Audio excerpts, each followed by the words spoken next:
têm relatado, alguns estudos têm relatado nas crianças hospitalizadas a dor moderada e intensa de 21 a 64%.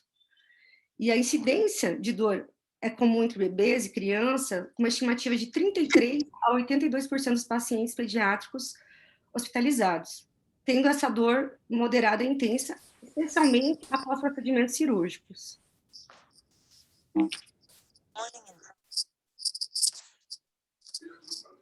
Hoje, estima-se que 80% das crianças que estão internadas apresentam dor, e essa dor ela pode ser classificada como intensa, né, na metade delas. As crianças acabam também permanecendo em regime ambulatorial com a dor presente em 35% dos casos. Há estudos que mostram em hospitais infantis que a dor nos pacientes pediátricos, tanto na infância como na adolescência, ela é muito comum, ela é subreconhecida e maltratada. Então, alguma coisa está muito errado, né? Cerca de 1,5 milhões de crianças são submetidas à cirurgia todos os anos, em todo o mundo. E 20% acabam tendo dor crônica nessas crianças, porque elas estão recebendo alívio inadequado. E a exposição, isso começa desde do bebê, do recém-nascido, né? A gente vê que esses recém-nascidos, eles têm um tratamento inadequado dessa dor, que acabam trazendo consequências negativas a longo prazo. Isso faz com que aumente a morbidade dessas crianças, desses bebês, né? Como que aumenta? Com isso pode ocorrer hemorragia intraventricular, e isso pode acabar aumentando a mortalidade. Então tá tudo errado, a gente está fazendo muita coisa errada. Por que tem todos esses números, né, de crianças subtratadas, de dor crônica na criança, e principalmente em bebês que acabam gerando uma mortalidade que não deveria gerar?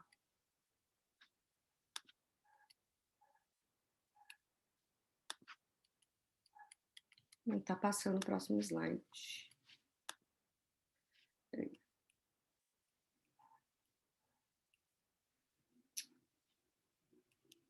Agora, passou só um pouquinho, que deu algum... Travou aqui. Vamos lá, de novo. Desculpa, peço desculpa a vocês. Deu uma travada aqui. Voltando. Então, essa exposição, desde o recém-nascido, né, aos bebês, eles acabam trazendo, a longo prazo, alterações cognitivas e motoras nas crianças mais precárias. Isso é comprovado em vários estudos. E, como eu falei para vocês, essa dor exposta no início da idade aumenta o risco de, na idade adulta, esse indivíduo ter dor crônica, ansiedade e transtorno depressivo. Nos estudos de comparação, os pacientes adultos com os pediátricos, os mesmos diagnósticos, né? Foi feito um estudo no pronto-socorro nos Estados Unidos, e o que eles comprovaram? Que quando existia uma criança e um adulto com o mesmo diagnóstico, a criança recebia menos doses de analgésicos do que o adulto, e quanto mais jovem essa criança, era menos provável que ela recebia a analgesia adequada no ambiente médico. Aí, o que foi feito? Foi feito vários estudos para ver, para tentar ver essa realidade e o que a gente poderia mudar com isso. Então, na América, eles, como eu comentei com vocês, eles fizeram um estudo analisando o setor de emergência, né, separado adulto e criança, e foram comparar o tratamento de analgésico nesses pacientes. E o que eles perceberam? Que 60% dos adultos, eles recebiam analgesia contra 23% das crianças. Ou seja, novamente, as crianças estavam sendo subtratadas. E um outro estudo demonstrou que crianças com menos de 2 anos, elas eram menos tratadas do que os filhos mais velhos. Se numa família você tinha uma criança, né, de 2 anos e uma criança de 5 anos, e as duas com a mesma patologia, se elas fossem para o pronto-socorro, a de 2 anos, ela ia receber menos analgésico que a outra, mais velha. No caso, 17% contra 38%. Então, tá tudo errado, né? Um outro estudo mostrou, novamente, comparando adulto e criança, que 73% recebiam dos adultos analgésicos contra 53% das crianças. e que a dose na criança era 20% inadequada quando comparada com a do adulto. O que gera tudo isso em termos de saúde pública, né? Mostra que essa é uma preocupação muito significante, né, em termos de saúde pública, com taxa de prevalência de 11% a 38%.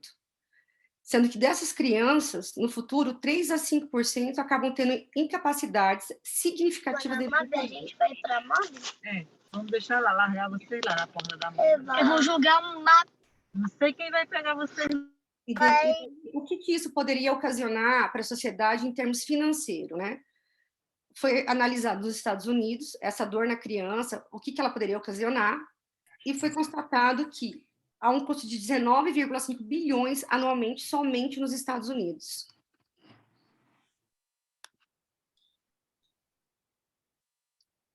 Eu vou de novo.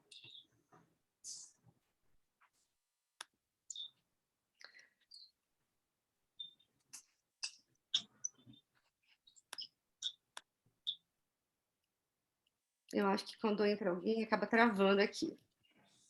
Vamos lá. Voltando. Então, o custo do tratamento da dor também foi analisado depois em adolescentes no Reino Unido e demonstrou que há um custo de 3,8 bilhões de libras por ano. Aí, o questionamento que eu faço a vocês. Por que o tratamento da dor pediátrica é tão inadequado? Né? Por que esses números são tão altos? O que está acontecendo no meio médico ou no meio hospitalar e ambulatorial que a gente está fazendo com que essas crianças recebam tratamento inadequado? Houve um estudo nos Estados Unidos e demonstrou que o quê? Que muito desse tratamento inadequado é devido a doses fixas de narcóticos intramusculares ou endovasculares, endovenosas. Há uma preocupação exagerada dos efeitos colaterais, principalmente dos opioides. Há uma delegação de tratamento da dor que acaba não sendo bem gerenciado. Há uma falta de reforço positivo. Há aquela velha crença de que a criança não sente dor. Muitos profissionais não receberam o conhecimento adequado, não estão preparados adequadamente, não sabem como lidar com essa dor, identificar, diagnosticar, tratar essa dor, e não sabe utilizar os instrumentos para medir essa dor. Por quê? Há muitas barreiras no controle da dor na criança, né? Um dos mitos, que é uma das barreiras, é que a criança, principalmente o bebê, não sente dor. Que as crianças podem se viciar mais fácil que os adultos, que elas podem tolerar melhor a dor do que os adultos, e que as crianças não sabem nos dizer onde é essa dor, ou quanto elas estão sentindo dor. O que é verdade desses mitos que eu citei? Que o sistema nervoso central de um feto, com 26 semanas, ele já tem uma experiência de nocepção da dor. E menos de 1% das crianças tratadas com opioides acabam desenvolvendo essa dependência à medicação. Realmente, a criança, conforme ela vai crescendo, ela vai aumentando a tolerância em relação à dor, mas a criança ela pode sim expressar e identificar essa dor com o uso de escalas de avaliação adequadas. Outros mitos que fazem com que há barreira no tratamento. De que a criança pode se acostumar com a dor ou com os procedimentos dolorosos, as múltiplas punções intra-hospitalares, os tratamentos, crianças que passam por várias cirurgias, crianças que fazem quimioterapia, radioterapia, eles acreditam que ela pode tolerar essa dor conforme vai experienciando essa dor, o que é mentira, né? As crianças, elas vão dizer quando estão sentindo? Nem sempre. E também é um outro mito isso, né? E que o comportamento da criança reflete a intensidade da dor. Também é uma mentira. O que a gente tem de verdade na barreira? Que a criança, ela tem uma ansiedade e uma percepção da dor, e isso vai aumentar na criança conforme ela vai experienciando essa dor. Que nem sempre esse medo que a criança tem de outra injeção ou hospitalização faz com que ela esteja acostumada com essa dor. Que realmente a falta de habilidade de comunicação e conhecimentos adequados, e que mesmo com dor, algumas crianças podem ser ativas e estar brincando. E ela pode ter transformado isso uma forma de lidar com a dor. Ela pode estar sentindo dor e pode estar ali brincando para tentar controlar essa dor.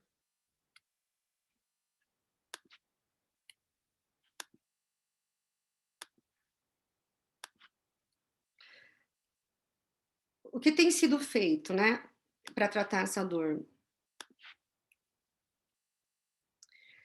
Primeiro, a gente tem um histórico sobre a dor na criança, sobre estudos de dor da criança, né? E realmente acreditava-se que essa criança no passado não sentia dor, depois foi demonstrado que no pós-operatório, as crianças com PCA, elas tinham dor, sim.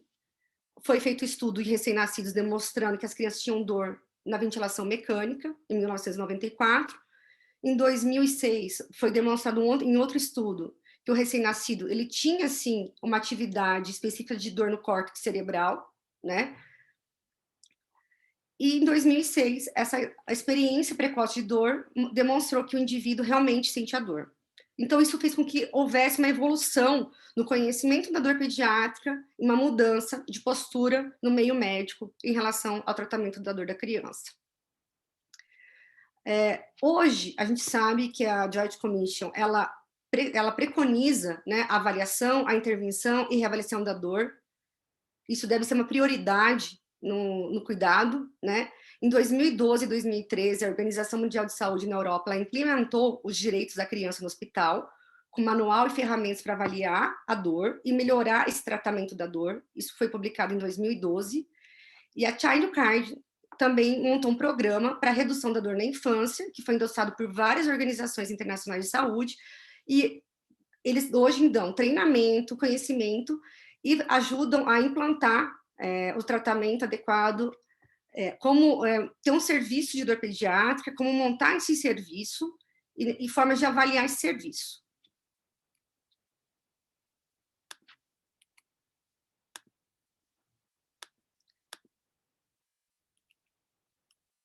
E no Brasil, o que foi feito no Brasil? O que tem sido feito a respeito no nosso país? O Brasil, o Conselho Nacional dos Direitos da Criança e do Adolescente, fez uma resolução número 41, de outubro de 1995, no qual a CONANDA colocou que a criança ela tem o direito de ter sua dor adequadamente tratada. Depois teve uma circular normativa, né, de 2003, que colocou a dor como quinto sinal vital, e que dentro dos meios hospitalares e dos serviços prestados de dor, deve ser avaliada a dor. Então, isso tem que ser implementado, mas a gente tem feito isso? O que a gente tem feito, né? O que a gente precisa fazer realmente para avaliar essa dor? A avaliação da dor na criança, ela é um desafio muito grande, né? Ela tem que ser eficaz. A gente vai avaliar a criança de uma forma que a gente avalia os comportamentos dela. Muitas vezes é subjetivo essa avaliação clínica na criança, no recém-nascido ou em ambos, né? E a gente tem que usar métodos padronizados com objetivo para validar e esses métodos serem confiáveis para a gente avaliar esse sofrimento da criança e dar a ela o tratamento adequado. E como que a gente vai avaliar isso? Pode ser autorrelatado, né? A gente pode ver, tem as escalas de dor, a gente pode avaliar a parte comportamental da criança, o choro, as expressões faciais, o corpo em geral, os movimentos, né? A parte fisiológica da criança, a pressão, frequência cardíaca, né? Se ela está hiperventilando ou não, a saturação de O2. Essas são algumas formas da gente avaliar a dor na criança. E a gente também precisa saber como ela é transmitida, né? Então, eu coloquei algumas coisas sobre a transmissão da dor, que ela ocorre principalmente na vida fetal e nos primeiros meses da vida. Né? Os nossos receptores da criança começam a ser formados a partir da 20ª semana, de vida intrauterina, e, embora não mielinizados, já estão em vigor, antes do fim do período embrionário. E todas essas estruturas neurofisiológicas envolvidas no processamento da dor estão em vigor várias semanas antes do nascimento. Ou seja, já dentro da barriga, essa criança já tem uma memória de dor sendo formada, né? E pesquisas recentes acabam demonstrando que o recém-nascido, ele acaba sendo realmente mais vulnerável à dor quando comparado com o adulto. Talvez porque a gente não saiba identificar a sensibilidade dessas crianças, o que pode estar ocasionando a dor a essas crianças, né?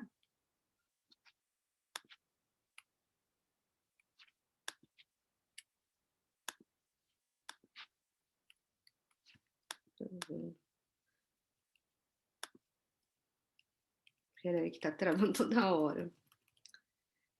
Então, quais são as 6 regras que eu coloquei para vocês em relação ao tratamento da dor do paciente pediátrico? A primeira regra que eu coloquei é a gente conhecer o início de ação do medicamento, né? Saber quando o efeito de pico vai ocorrer e estar pronto para monitorar, né, esse pico.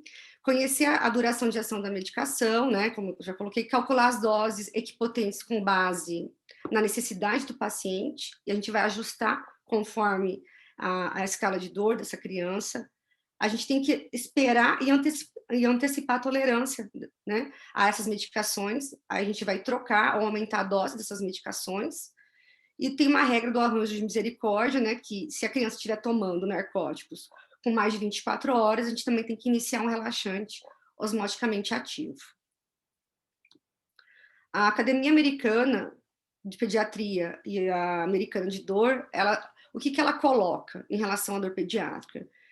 Que a gente tem que ampliar o conhecimento da dor pediátrica, os princípios e as técnicas de gestão. A gente tem que fornecer um ambiente calmo para procedimentos para as crianças, para reduzir a angústia que produz estimulação. A gente tem que antecipar as experiências dolorosas previsíveis, vai intervir e monitorar de acordo. Um exemplo disso, você sabe que essa criança, ela precisa ser puncionada, né? Você pegou um acesso venoso. E a gente sabe que essa experiência vai ser dolorosa para a criança. O que a gente pode fazer para diminuir essa experiência dolorosa nela, né? Passar um anestésico local, né? Formas de distração para dor para essa criança e monitorizar a dor nessa criança. Essa é um exemplo para vocês.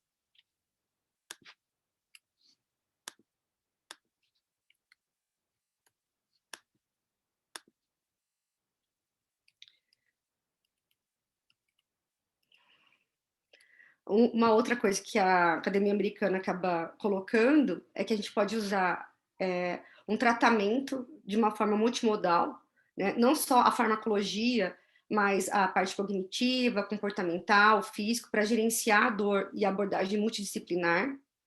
A gente tem que envolver os familiares, os cuidadores, né? Adaptar as crianças específicas às intervenções e usar de uma forma eficaz as medicações na criança, e a gente tem que garantir isso à criança, né? A gente tem que ter essa compaixão e aprender a gerenciar essa dor dessa criança.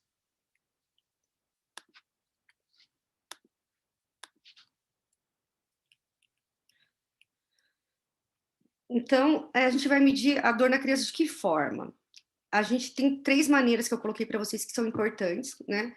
Quanto à dor da criança. O que a criança vai dizer para você, ou de forma verbal ou comportamental, né? Você vai identificar isso na forma como ela está agindo ali no consultório, ou intra-hospitalar, ou em ambulatório, como o corpo dessa criança está reagindo. Então, a melhor forma é você perguntar e olhar. Você vai perguntar para essa criança, né, com palavras que ela consiga interpretar relacionada à dor. Você vai perguntar para os pais. Se essa criança estiver internada, você vai ver com os enfermeiros, né, ou os médicos que atenderam essa criança, ou outros cuidadores que conhecem melhor a criança. Você vai observar, né, o que essa criança está fazendo em relação à postura corporal, à expressão facial, se ela está protegendo alguma parte do corpo, né, como que ela está reagindo, se a frequência cardíaca dela está aumentada, se a pressão dela está aumentada, se a frequência do nível de oxigênio, né, se quando ela entrou no seu consultório, ou quando você começou o atendimento dela, ela tinha um comportamento mais quieto, ficou mais agitada, ou se foi o contrário, se ela ficou mais irritada do que o normal. Dessa forma, você vai observar a dor nessa criança. Em recém-nascido, primeiro eu queria falar para vocês o seguinte: além de tudo isso, de observar e perguntar, a gente tem auxílio de algumas escalas de dor, né? E a gente pode usar esses instrumentos para avaliar essa dor.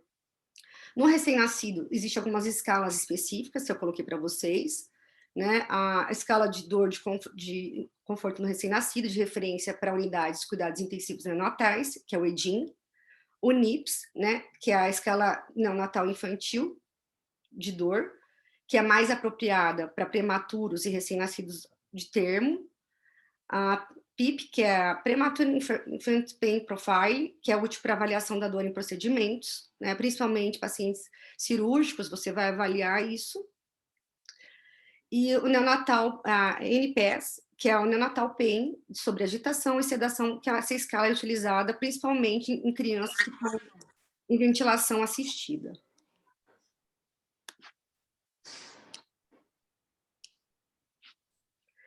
Quando essa criança é menor que 4 anos, ou ela não tem capacidade para verbalizar, a gente tem a escala de Fleck, né, que a gente vai avaliar a face, a perna, os movimentos da perna, as atividades, o choro, e se essa criança ela se consola fácil ou não.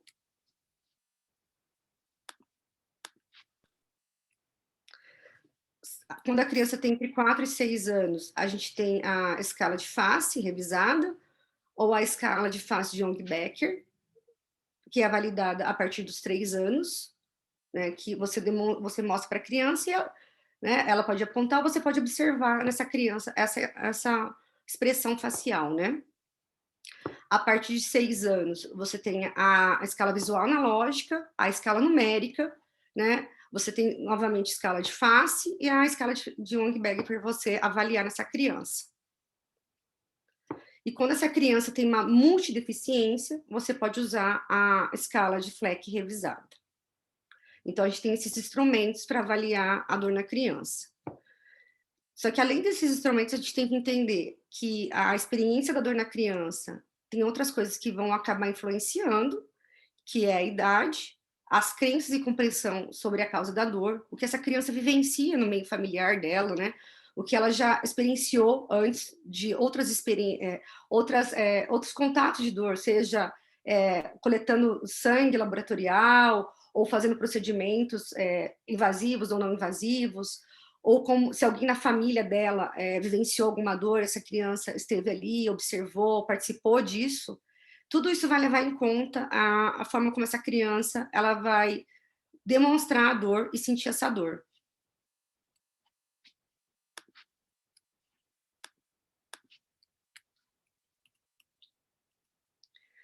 Então, quando chega uma criança para atendimento, seja intra-hospitalar, um consultório, um ambulatório, né? A gente tem que saber coletar essa história de dor para daí você dar o tratamento adequado, para você avaliar essa dor.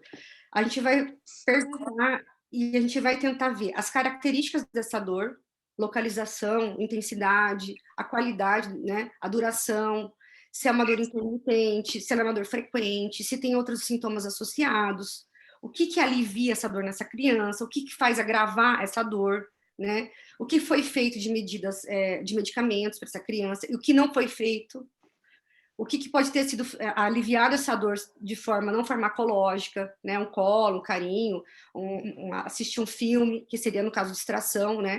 Ou a forma como a familiar conversa com essa criança, enfim, lida com essa dor, as formas de comunicação e expressão dessa dor, né?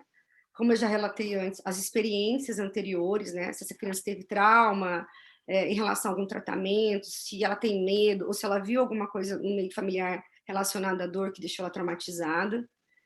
A gente tem que ver a habilidades e estratégia para enfrentar a dor e outros problemas de saúde dessa criança, né?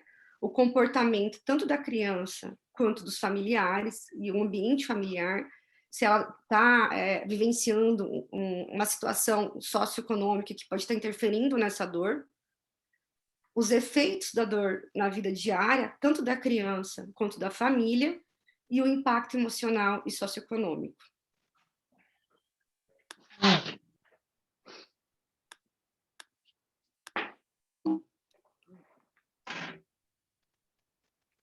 Aí, baseado em tudo isso, você avaliou, você coletou esses dados, né? Você identificou essa dor, então você vai dar o tratamento adequado, seja ele farmacológico ou não, intervencionista ou não. Concluindo essa parte, então a gente deve adaptar uma abordagem mais agressiva para lidar com a dor aguda nas crianças, para que ela não se torne crônica, né? A gente deve alterar esses números que eu coloquei para vocês no começo da apresentação. Isso tem que mudar, né? Os hospitais, eles têm que... os hospitais que atendem criança, desde da emergência, do pronto-socorro, a parte ambulatorial e intra-hospitalar, essa criança tem que ser avaliada de forma adequada e receber o tratamento adequado. Aqueles números que eu coloquei, eles não podem existir mais, a gente tem que diminuir isso, né? A criança ela não pode receber menos analgésico que um adulto. E ela não pode ter essa dor menos valorizada que um adulto, né? Hoje a gente tem várias opções terapêuticas disponíveis, que são amplas, seguras e eficazes, com doses adequadas para essas crianças, né? Novos medicamentos surgiram, estão surgindo, né? Que nem sempre é o que a gente acha que vai fazer mal, não faz mal, né? No caso de opioides, né?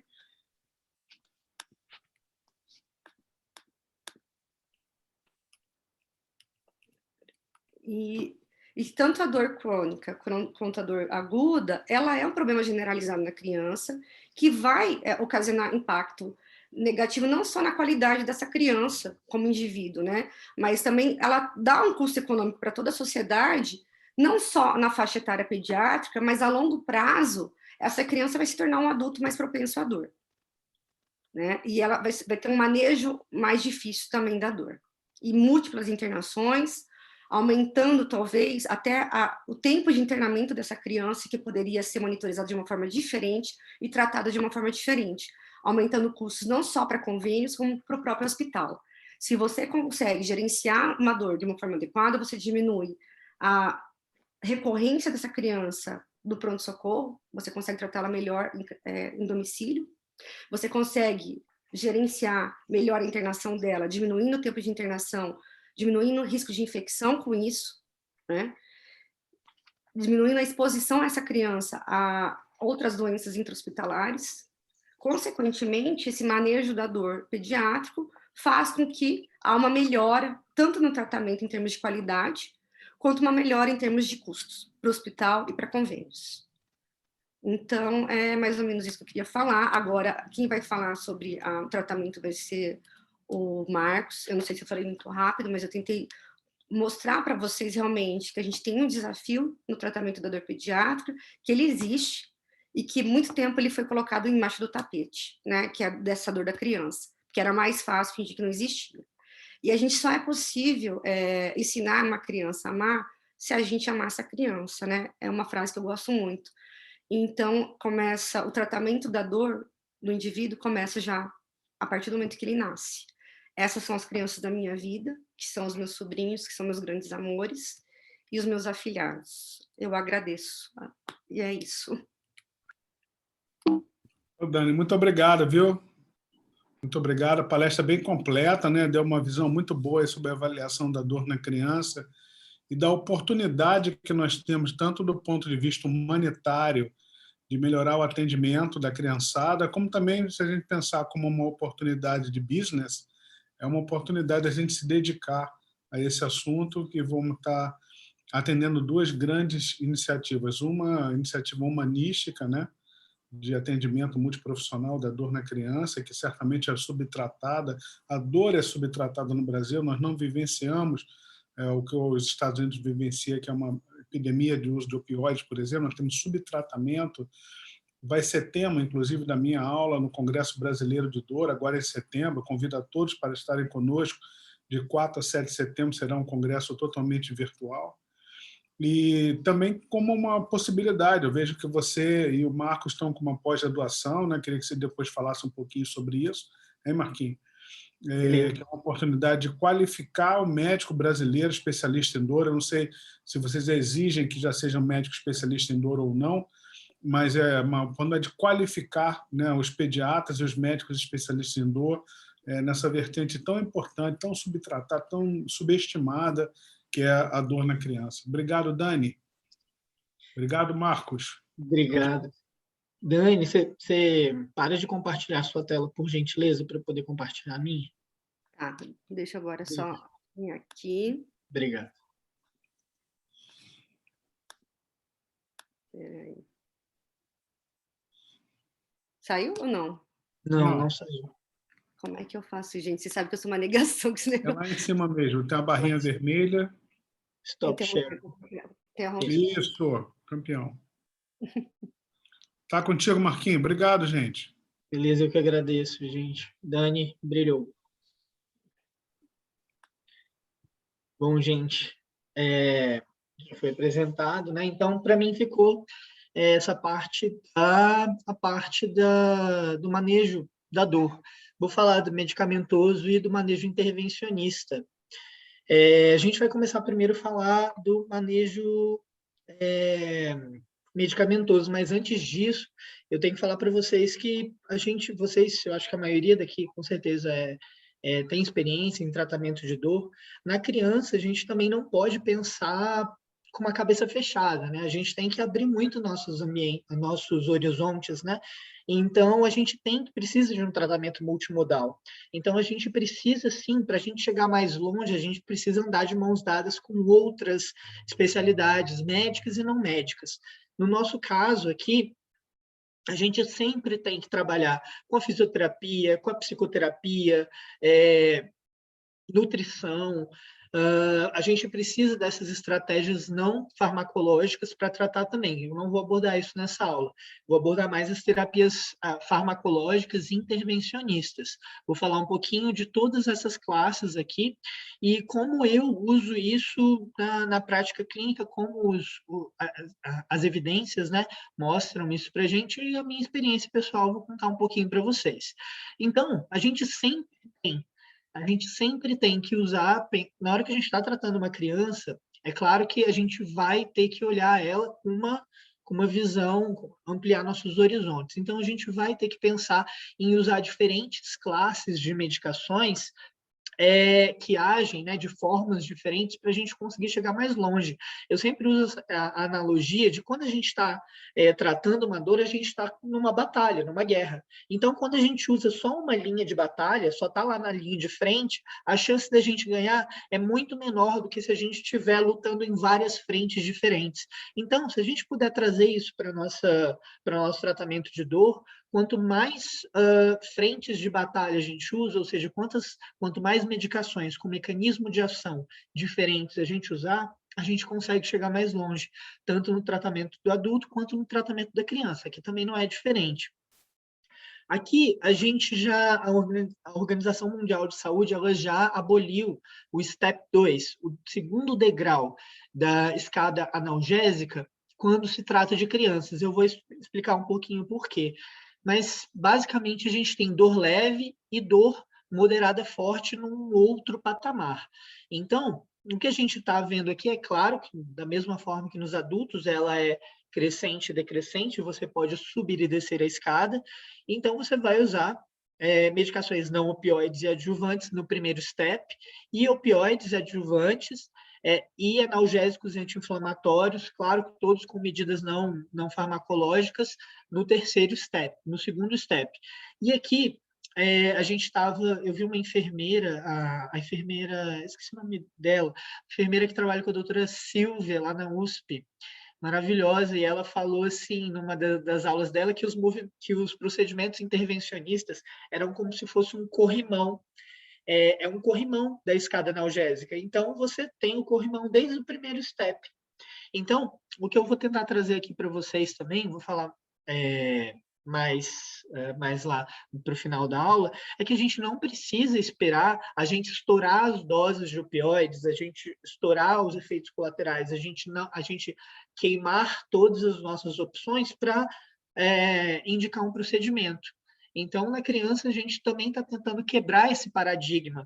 Como o Dr. Paulo, o Fabrício, o Charles, o pessoal que começou isso lá atrás, quando trouxeram essas práticas no Brasil, muita gente não acreditava neles. Então, com a criança, a gente está enfrentando a mesma questão, né? Hoje em dia, a gente está tendo que quebrar uns paradigmas. E o grande problema aqui para a gente, quando a gente fala de tratamento farmacológico em criança, é que muitas vezes, gente, na nossa prática, a gente vai usar medicações off-label. Em adulto, a gente não tem muita preocupação, mas em criança isso é um pouquinho mais delicado em relação aos aspectos jurídicos e legais. Né? Então, a Organização Mundial da Saúde tirou a codeína porque na criança, mais ou menos 25% das crianças elas não apresentam no fígado os citocromos, as enzimas ativas para metabolizar a codeína e morfina.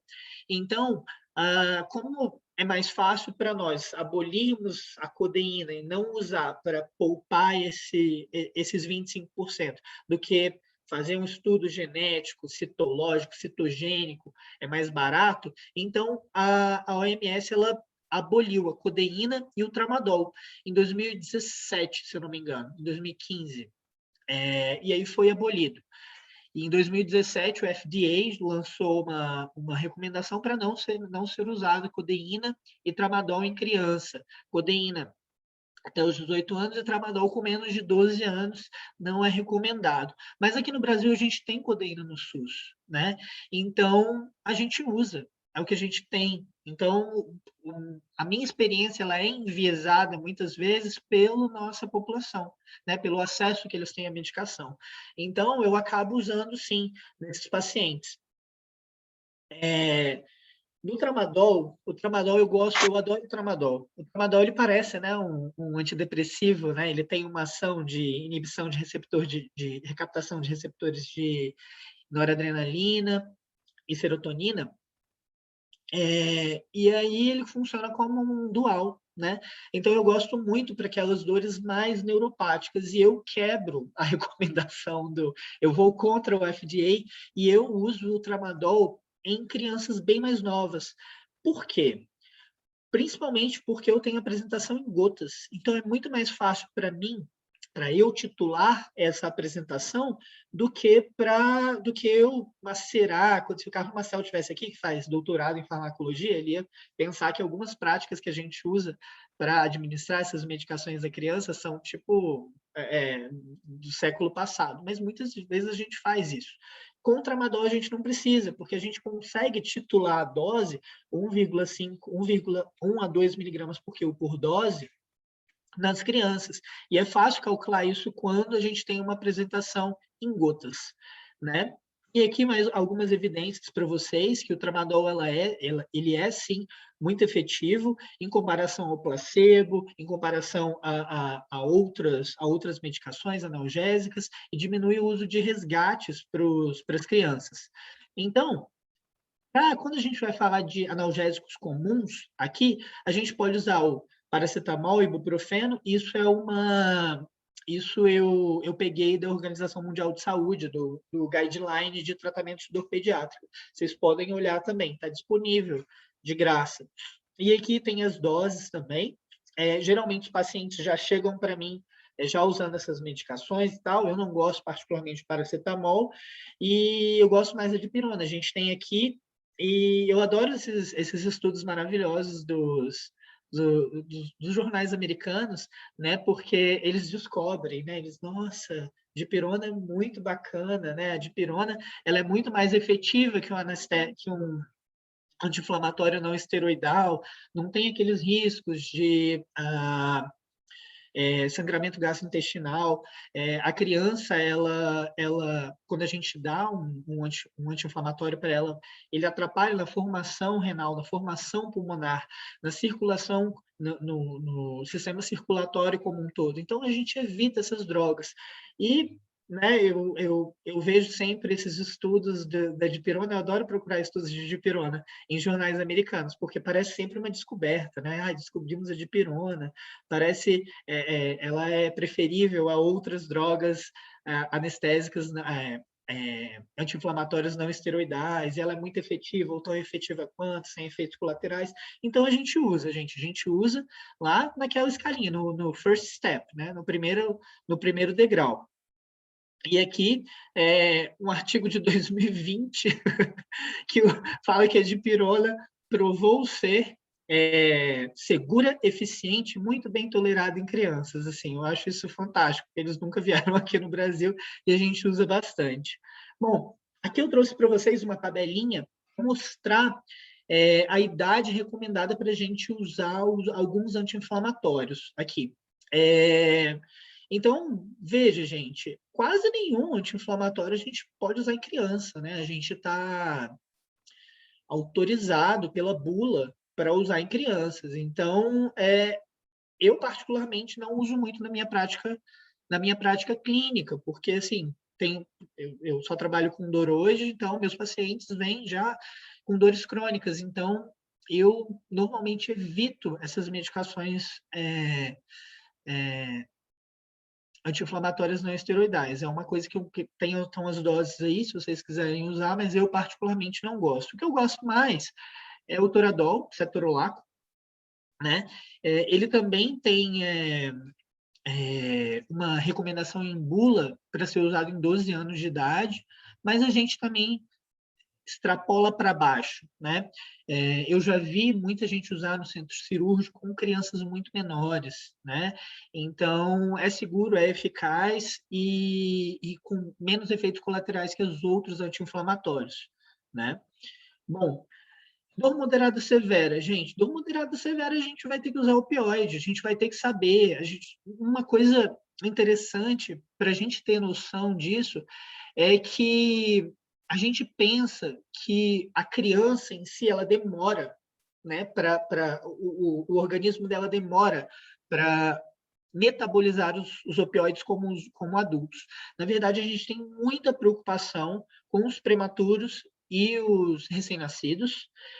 Depois de alguns meses, de 3 a 5 meses, mais ou menos, a gente já vai começando a ter aqueles sistemas de metabolização de citocromos hepáticos, ele vai se assimilando, quando se trata de opioides, ele vai se assimilando ao do adulto. Então, com a criança, a gente pode usar os opioides. Então, tem vários estudos que mostram para a gente que nós usarmos opioides em crianças é seguro. É seguro. O grande problema nisso, que a Dani falou muito bem, somos nós. A gente não é treinado, a gente tem medo. A gente, igual o Dr. Paulo falou, a gente é opiofóbico. A gente tem opiofobia, a gente relaciona tudo à morte, a vício. Então, não é assim. A gente precisa desconstruir, quebrar esse conceito, esse estigma, né, que os opioides carregam. Então, a gente tem sim que usar. E eu gosto muito, depois de trabalhar com crianças, eu roubei um pouquinho essa prática para os adultos. Eu prefiro muito mais utilizar doses baixas de opioides fortes em dores moderadas em adultos do que usar um opioide fraco, tramadol ou codeína. Eu já não gosto. Então, a gente faz isso. A gente faz isso em dor moderada na criança, porque já é o step 2, né? A gente não tem um step 1, 2, 3. Lembra que eu mostrei para vocês que só tem o step 2? Então, o que eu vou fazer? Eu vou usar a dose mais baixa de um opioide forte para tratar a dor desse paciente pediátrico. Então, a gente tem as doses para pacientes virgens de opioides, né? A gente vai usar isso. Então, a gente tem doses de morfina, de fentanil, de oxicodona, a gente pode usar, não é tão comum, mas a gente pode usar, né? Metadona também, hidromorfona, que a gente não tem aqui, a gente dá para fazer várias vias de administração, né? Lembrando, gente, que em criança a gente não vai usar, a gente vai evitar ao máximo subcutâneo e intramuscular, tá? Então, as outras vias a gente pode até usar, então, dando preferência para via oral sempre, né? Então, a gente sempre vai tentar ir pela via oral, igual a Dani explicou muito bem. A dor incidental, a gente vai tratar também esse paciente, a gente vai tratar 10% da dose que ele usa diária, a gente vai usar como um resgate para breakthrough pain, dor irruptiva, né?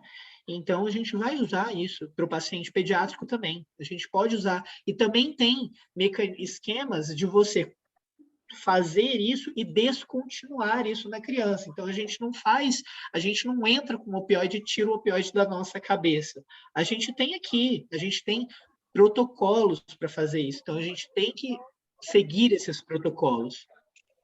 Então, a gente também usa metadona em crianças também virgens de opioides. Eu uso metadona, só que eu faço doses ainda menores do que essas aí.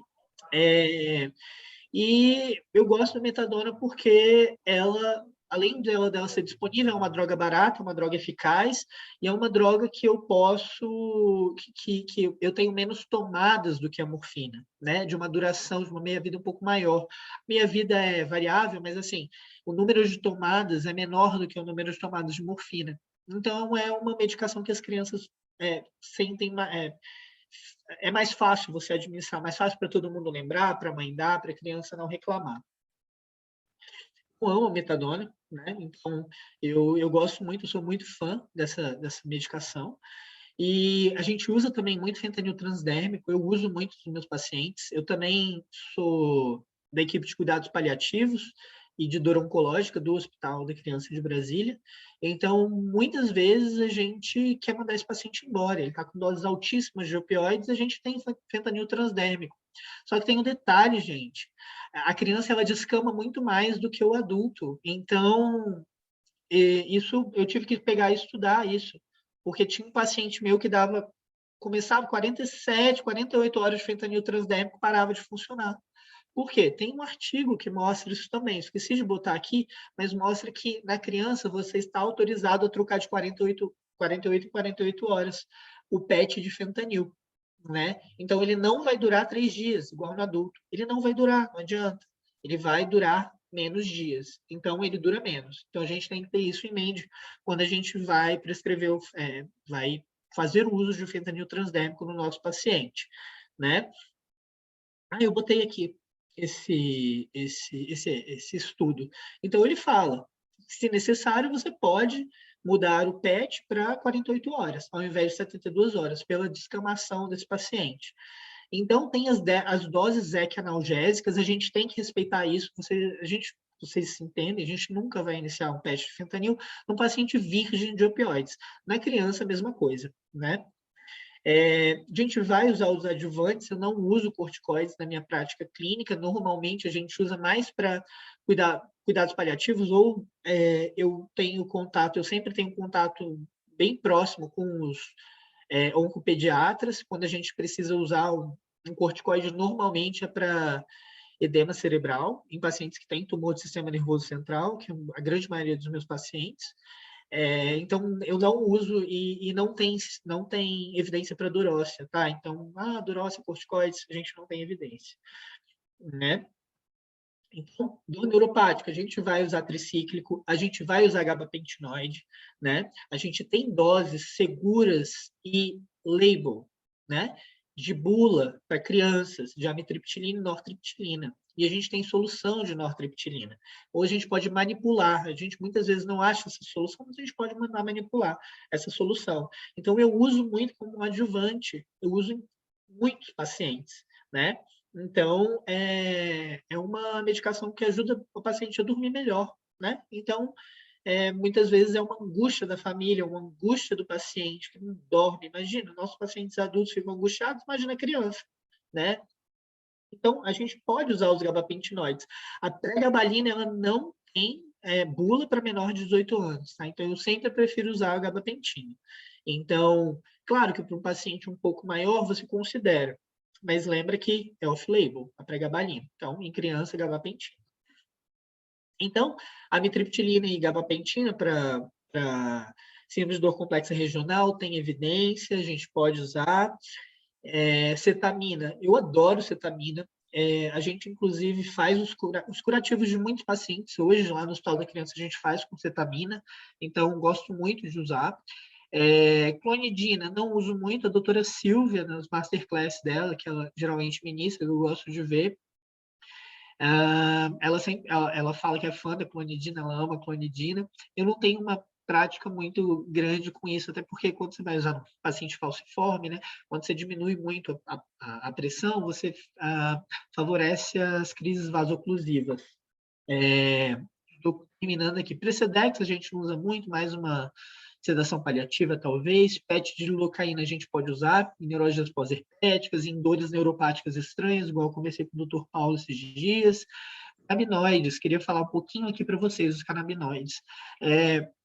Foi um boom, né? Eu acho que todo mundo fica muito os pacientes, eles ficam achando que o canabidiol, que o canabinoide, ele é sabe, um milagre. Mas não, é uma medicação que tem suas indicações, suas contraindicações. Para dor em criança, a gente tem pouca ou zero evidência. A gente tem muito para dores relacionadas a convulsões, clonos e tal. Então, basicamente, não é uma medicação que eu uso para tratar dor. Eu gosto muito de tratar os meus pacientes em cuidados paliativos com os canabinoides, porque aumenta o apetite, diminui náusea e vômito, dá uma sensação de bem-estar e funciona como um opioide fraco. Mas não é a minha rotina. Né? E as estratégias intervencionistas. A gente pode sim fazer, é aquilo que eu falei para vocês. A gente está vindo aqui quebrar o paradigma disso. Né? Então, não faço bloqueio em criança. Por que você não faz bloqueio em criança? A gente faz. A gente tá, inclusive, a gente estuda isso. Vou mostrar um caso aqui para vocês, e a gente tenta transportar o que a gente faz no adulto na criança. É claro que tem muita coisa, muitas peculiaridades. Você vai precisar sedar essa criança, você vai precisar provavelmente no ambiente hospitalar, você vai ter que ter cuidado com a radiação, você tem que saber com que idade o osso, a vértebra dessa criança vai estar ossificada, para você enxergar o que você está fazendo com a agulha, não transfixar a vértebra com uma agulhinha, sabe? E você vai precisar de uma imagem, gente. Não existe você fazer um procedimento às cegas numa criança, né? Então, não vai fazer. Né? Você pode fazer trigger points, você pode fazer bloqueios de nervos superficiais, os entrapments, que a doutora Andrea Trescott fala, acontecem nas crianças também, né? Então, a gente não pode deixar de pensar nisso ou de tentar tratar de uma forma medicamentosa, uma coisa que a gente pode fazer intervenção, mas a gente tem que saber como a gente vai fazer intervenção. A criança não é um mini adulto, né? A gente pode também fazer os bloqueios de plexos profundos, pode fazer assim, bloqueio de faceta, articulação, pode, mas a fisiopatologia da dor das crianças não é igual ao do adulto. Você não tem uma dor facetária clássica, 20% de dor cervical, você vai ter na criança também, como sendo faceta. Não vai ser isso. É diferente. Né? Então, a gente pensa em outros tipos de bloqueio mais comumente, né? E a gente ainda não sabe o papel do DRG na modulação da plasticidade neuronal dessa criança, então a gente precisa estudar isso também, gente. A gente precisa, enfim, estamos aí. Eletrodo medular, a gente não tem evidência nenhuma para dor, a gente tem mais para controle de espasticidade também, de coreias, dessas outras doenças. O Thiago Freitas, a gente já mostrou 2 casos. Síndrome de dor complexa regional, a gente pode tratar com bloqueio do sistema nervoso autônomo. Esse estudo ele fez os bloqueios simpático lombar, mas a dor foi recorrente, ele passou um catéter contínuo epidural e fez a fisioterapia com o paciente e ele melhorou. Né? Ele ficou, se eu não me engano, 1 ou 2 anos sem recorrência de dor. Esse estudo analisava esse timing aí. Então, esse slide foi um slide que eu roubei, né, da Ana Paula, com consentimento, que foi, viu, doutor Paulo, extravasamento de vinblastina, e fez uma lesão nessa criança. Não sei o que aconteceu com ela, mas na medicina regenerativa aqui, a gente tem um estudo que um pacientinho com uma úlcera, acho que por meningomielocele, alguma coisa assim. Eles trataram essa úlcera com PRP, com plasma rico em plaqueta, nesse pacientinho. Então, é um novo horizonte que a gente tem aí também. Então, vou falar para vocês rapidinho de um caso clínico. Esse caso é meu, tá?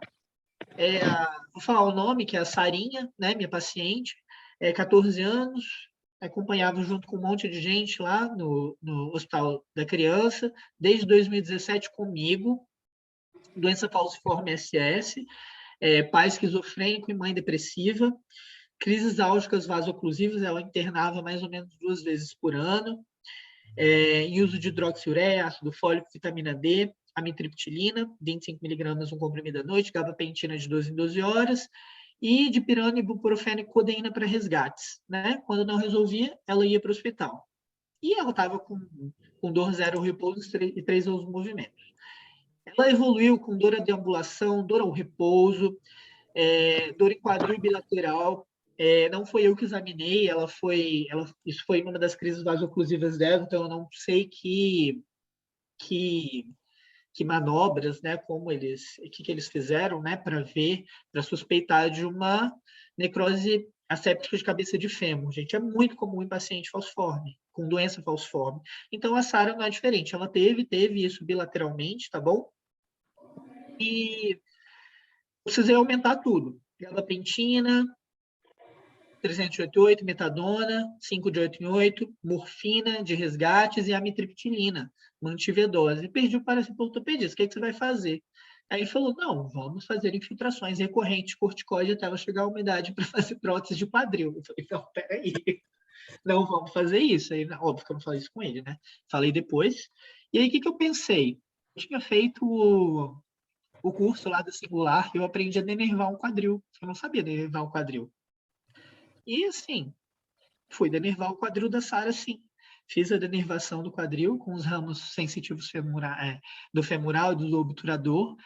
Lá eu não tinha radiofrequência, então eu joguei fenol. Então foi completamente, assim, uma coisa da minha cabeça, assim, mas eu precisava saber. Eu tive que sedar um pouco mais profundo a Sara, porque ela também é um pouco ansiosa, então eu não tive como ter esse feedback dela. Então, isso aí a gente, no outro dia, depois do procedimento, diminuir as medicações dela para gabapentina, 300 miligramas, um comprimido à noite, metadona, 2,5 miligramas, ela fala que ela usa SOS, eu, enfim, finjo que não vejo isso, e a amitriptilina, ela passou para meio comprimido uma vez à noite, né?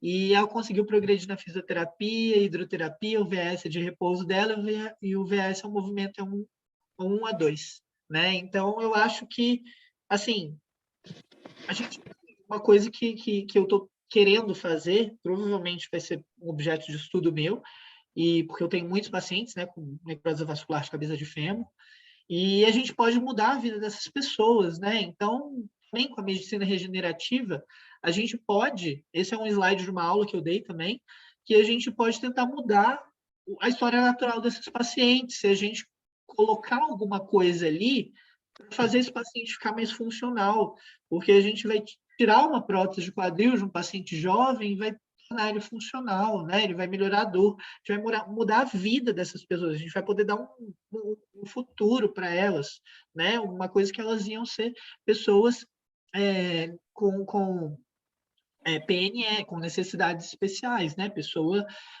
portadora de deficiência. Então, a gente pode tentar mudar essa história com o nosso tratamento de dor em pediatria. Então, acho que eu corri bastante, mas a gente conseguiu mais ou menos terminar a tempo. Muitíssimo obrigado, são alguns dos meus pacientinhos que eu amo de paixão. E é isso, espero que vocês tenham gostado. Desculpa se eu falei muito rápido, mas quero agradecer novamente a todo mundo que veio prestigiar aí, que veio assistir. A gente agradecer a Dani, amo a Dani é minha parceira, companheira, sócia e amiga, tudo. E o doutor Paulo, né, que deu o Carlos Marcelo, doutor Paulo, enfim, a todo mundo que me ajudou a estar aqui hoje, que nos ajudou a estar aqui hoje com vocês. Muito obrigado.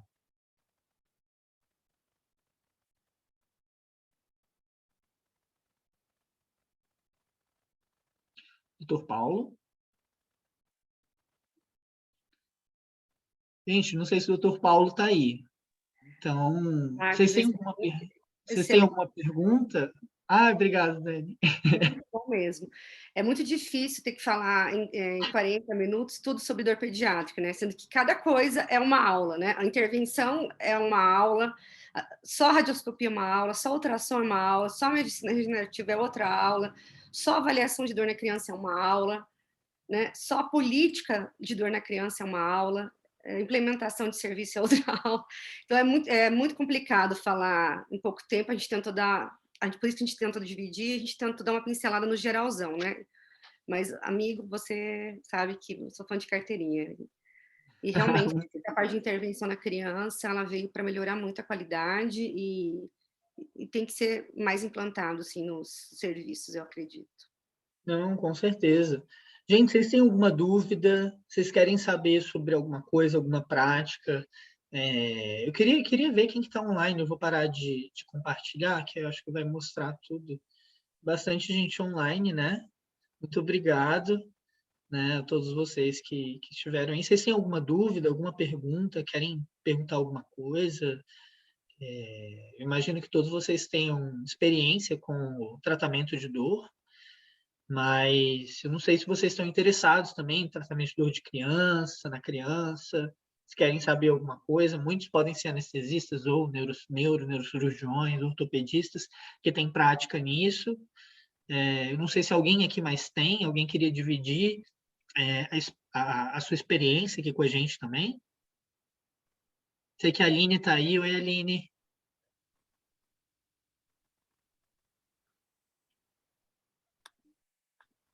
Não sei se ela te ouviu. Oi, queridos. Parabéns pela aula. Foi ótima. Super atualizada e, assim, sucesso sempre. Parabéns. Obrigado. Alguém queria... Marcos. Oi. Boa noite. Alexandre, do Rio de Janeiro, tudo bom? Oi, Alexandre, beleza? Tudo bem? Eu tenho uma pergunta. Você falou que eu sou fisiatra, estou fazendo a especialização em dor no Einstein e fiz pediatria há muito tempo, larguei para fazer fisiatria. Mas agora, vendo vocês falando de dor em pediatria, até me fez um flashback dos meus tempos de pediatria. Acho que eu vou acabar me interessando por isso daí. Você falou que você usa o fentanil, o PET de fentanil, né? Uso. Vocês usam a buprenorfina ou não? Eu não uso muito buprenorfina. Por quê? Porque o PET de fentanil, o hospital, ele fornece. Então, tá. É mais fácil para mim. Mas eu acho buprenorfina fantástica. Eu acho uma medicação fantástica, assim. Dor oncológica também. Maravilhoso, assim. Eu uso mais o fentanil porque é muito mais fácil para eu conseguir prescrever o fentanil do que a buprenorfina. Engraçado, né? Mas é a minha realidade. Mas não teria problema em usar a buprenorfina, então? Se eu não me engano, ela é off-label, com menos de 18 anos. Mas eu acho que eu quebraria, né? Algumas vezes a gente tem que expandir, né, os nossos olhares. E eu acho que a buprenorfina como um opioide, a gente também poderia usar. Eu dificilmente usaria num paciente virgem de opioides. Tá certo. Porque a gente provavelmente, mesmo a dose de 5 miligramas, eu acho que eu teria que pegar a mão primeiro da buprenorfina para poder, igual, por exemplo, eu acho que eu tenho uma mão muito boa com metadona, porque eu gosto da metadona. Então, para pacientes virgens de opioides, eu consigo prescrever metadona tranquilamente. Agora, buprenorfina eu ficaria um pouco com medo. Existe um trabalho de 2018 que foi utilizado, tá? E eles tiveram, assim, fizeram uma comparação entre adulto e criança, né? E acabou sendo utilizado e vira uma resposta até que adequada, assim. Mas outros opioides também exercem a mesma função, tá? E eles acabam preconizando o que tem mais estudo. Tem poucos estudos, né, da morfina em criança. Mas existe sim, um estudo a respeito disso em criança, foi feito, eles utilizaram, tá? Tá bom. Dá para usar. Então, alguém perguntou. Obrigado. Que isso, a gente agradece, Luiz. Obrigado.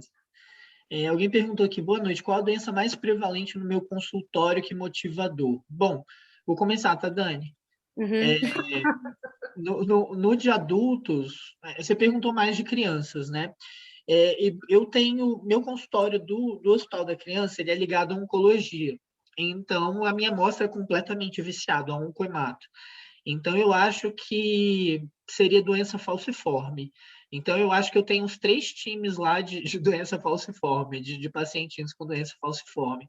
A gente também acompanha, tem muitos pacientes com cânceres, né? Câncer tumor de sistema nervoso central, vários a gente tem também, e acho que a maioria é tumor de sistema nervoso central e doença falciforme.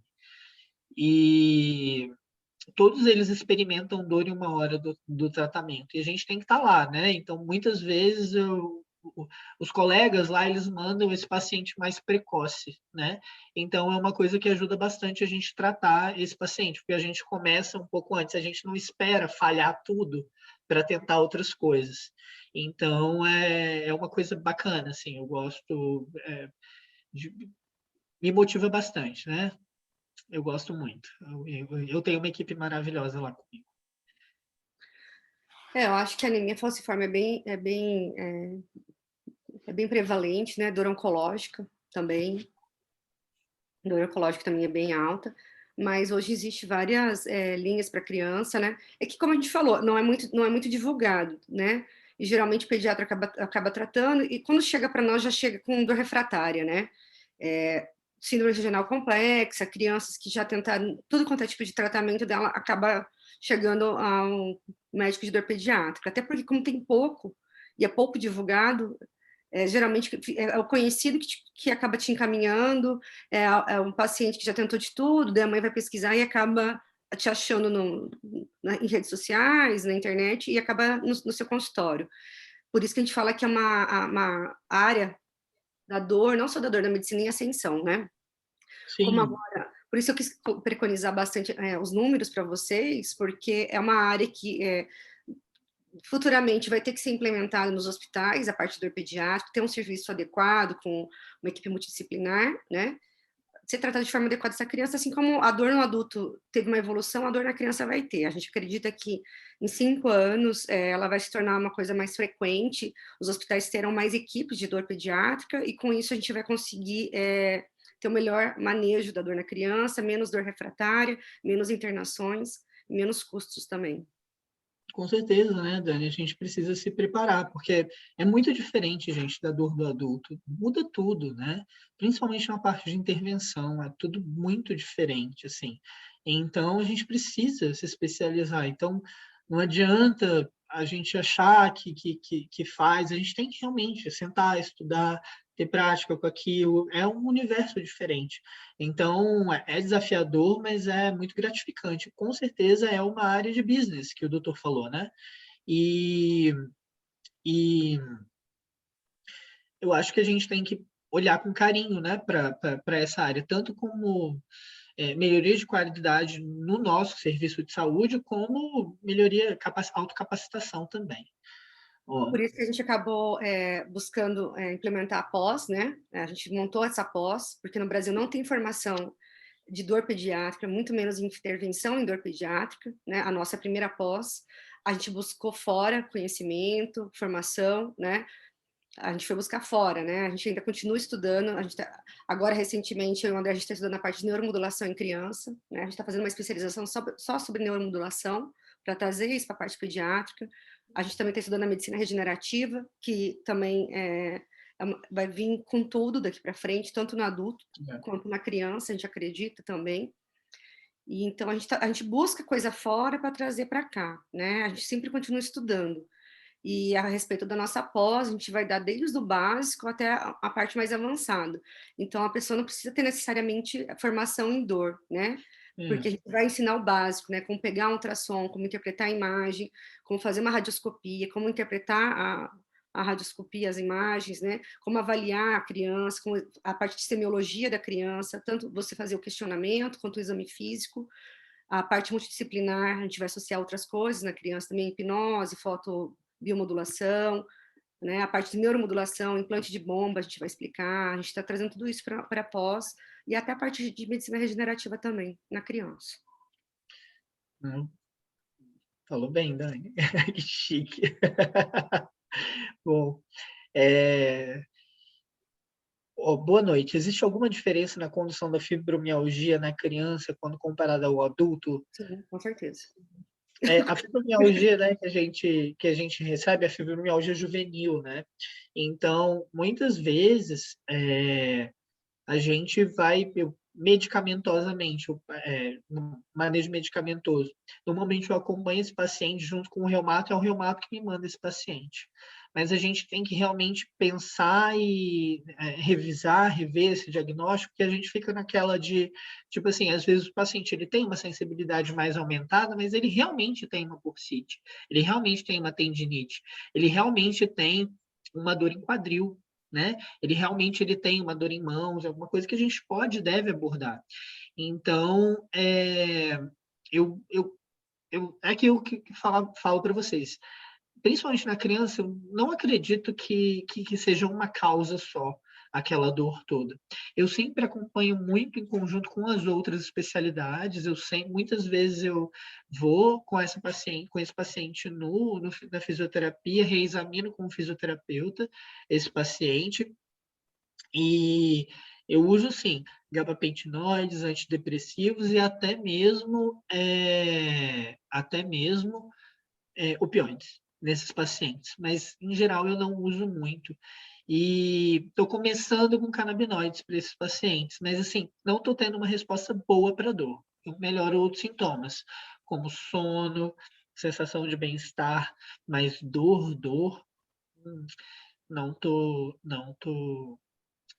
não acho que seja uma boa, né? Eu acho que, pensando nessa parte de fibromialgia juvenil, né, as bombas de PCA e os bloqueios simpático-venosos, se você introduzir logo no começo do tratamento dessas crianças, você consegue diminuir o consumo de antidepressivos e as medicações de resgate, né? Então, a parte de intervenção é muito importante. Você diminui as crises álgicas dessas crianças, né? Você altera o limiar da dor dessa criança com alguns manejos, né, de bombas que a gente faz, ketamina, clonidina, você pode utilizar, a lidocaína também, eu sei que muita gente tem medo de lidocaína em criança, mas existe sim estudo. Super seguro fazer lidocaína em criança, né, fazer as bombas de lidocaína, e você realmente consegue alterar os resgates depois de medicações, e diminuir, você faz com que aumente os intervalos de crise também, fazendo isso. Como você conduz a dor em um paciente hipermóvel? Eu peguei, aí você me pegou mesmo. Talvez eu tenha pego poucos pacientes hipermóveis porque eu talvez tenha diagnosticado poucos pacientes. Mas não é uma população que vem muito no meu consultório. Normalmente a criança hipermóvel, eu acho que ela às vezes é tratada como fibromialgia, muitas vezes, mas eu acho que ela vai desenvolver as dores numa idade um pouco mais tardia, né? Não tão cedo, né? Mas eu trataria mais com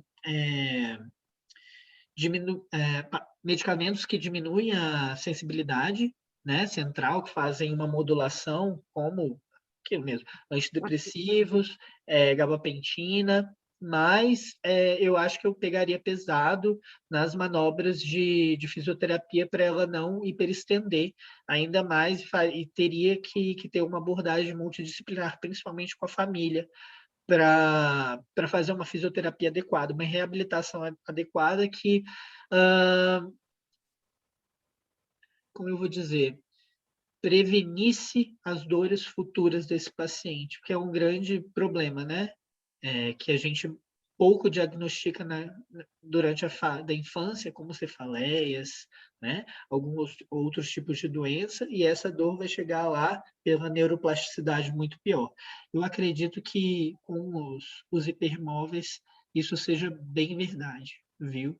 Mas eu não tenho muita experiência com pacientes hipermóveis. Pode ser que eu tenha diagnosticado pouco, e pode ser que a minha amostra no consultório seja bem viciada. Não é uma população que chega muito para mim. Eu nunca tive. Eu tive, acho que uma criancinha que, tipo, os irmãozinhos dela brincavam que iam entregar ela para o circo de mulher elástica. Tadinha. Mas, enfim. O Wilson é basicamente isso que eu tive, eu acho que os 2 pacientes que eu diagnostiquei como hipermóveis, né? É um diagnóstico um pouco difícil para gente que não é fisiatra, né? Para gente que não tem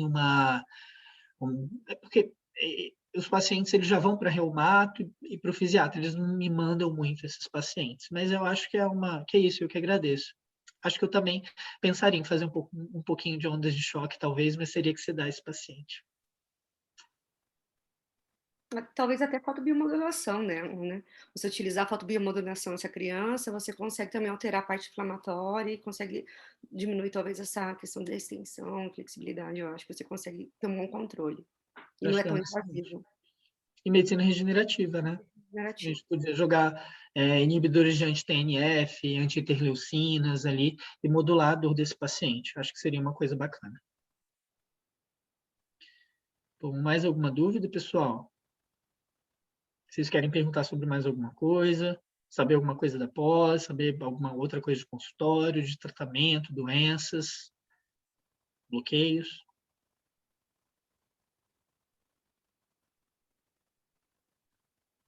Não? Posso fazer mais uma pergunta? Claro, Luiz.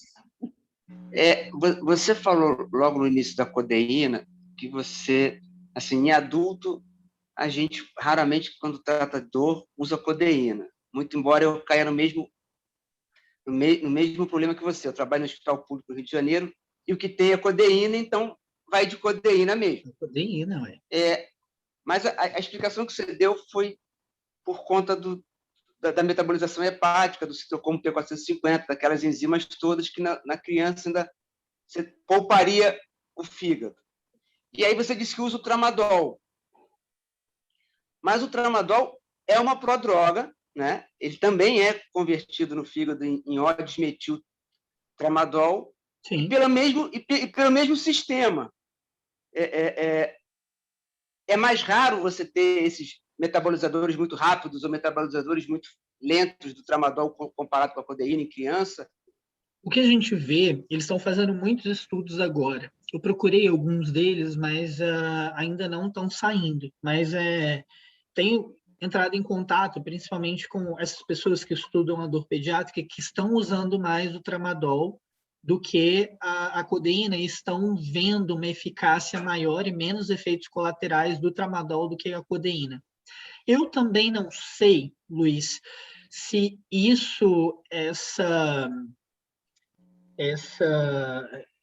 eles tirarem a codeína, né, do STEP 2, não foi um delírio igual aconteceu com a dipirona também. Eu acho que a gente aqui tem mais base, né, quando a gente fala de codeína.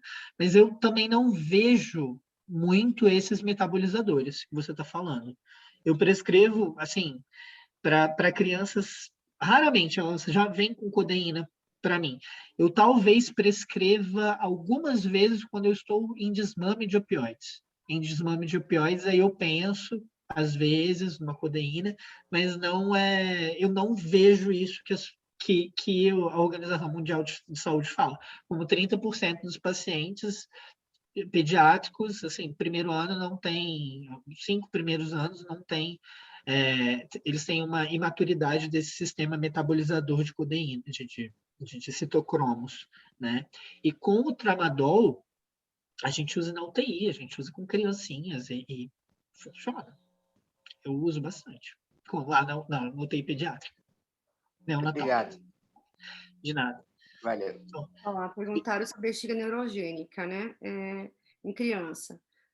Tem estudos recentes falando de botox, né, intravesical em criança, tá? Existe essa possibilidade de tratamento, né? Ou você fazer uma neuromodulação também. Exatamente, é isso que eu ia falar. Que tem mais estudo em criança de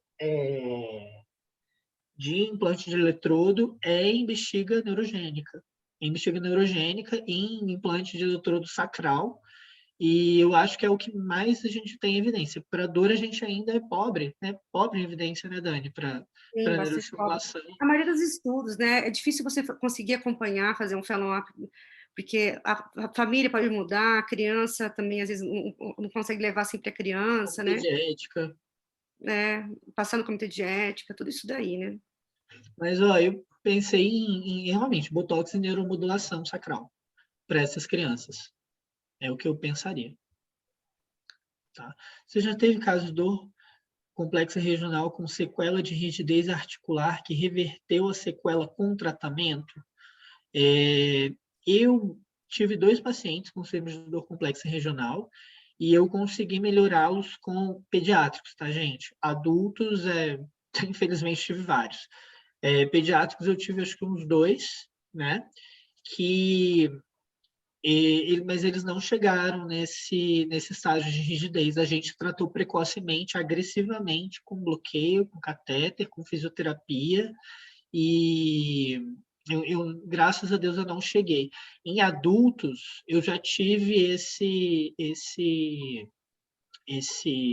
caso. A rigidez articular, ela não diminuiu muito, mas a dor diminuiu bastante. Então, eu tive uma melhora da dor, alguma melhora funcional, mas não foi uma reversão completa, como acho que na maioria dos meus pacientes de síndrome de dor complexa regional adultos. Nas crianças, eu acho que pela neuroplasticidade, pelo cérebro, ele ainda está em formação, a gente tem uma facilidade maior em reverter esses quadros do que os pacientes adultos. A Dani teve um caso bem interessante sobre isso.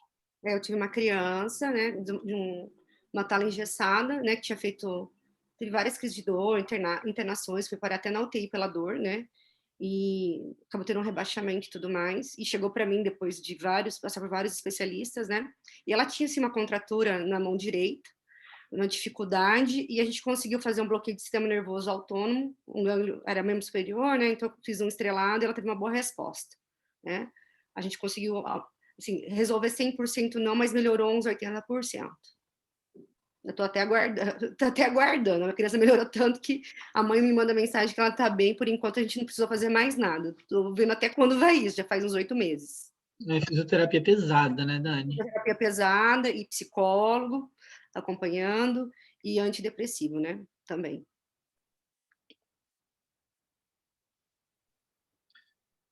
Bom, mais alguma pergunta, gente?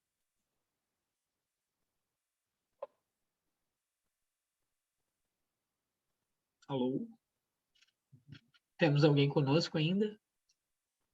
Eu acho que a gente pode, então, né, falar, acho que finalizar, né, André?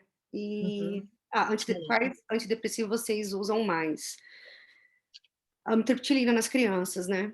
A maioria é amitriptilina.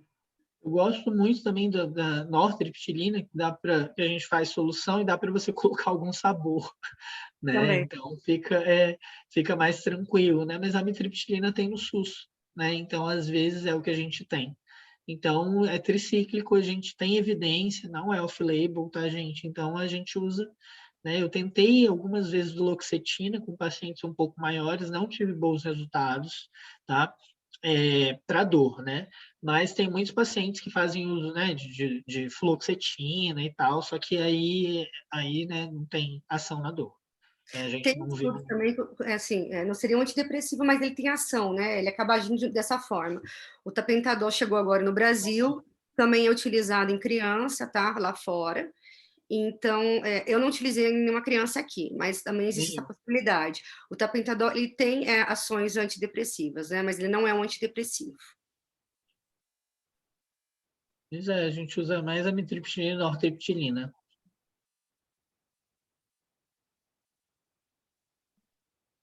Mais alguém?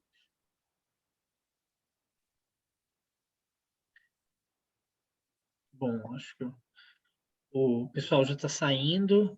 O Paulo. Ele caiu, ele mandou mensagem aqui que a internet dele caiu e ele não está conseguindo voltar. Então, Não, assim, a gente queria agradecer, né, o convite, realmente, né, agradecer vocês que estão acompanhando, né, a gente muito vem obrigado. buscando muito conhecimento para a gente conseguir auxiliar, né, todo mundo a tratar essa dor, e a gente tem estimulado também as pessoas buscarem conhecimento em dor pediátrica, formar serviços em dor pediátrica, né? A gente tem que melhorar esse atendimento nas crianças, diminuir aqueles números, igual eu falei para vocês. Por isso que eu foquei tanto nesses números, porque eu acho que é uma coisa bizarra e que já passou do tempo da gente começar a olhar para a criança com novos olhos, né?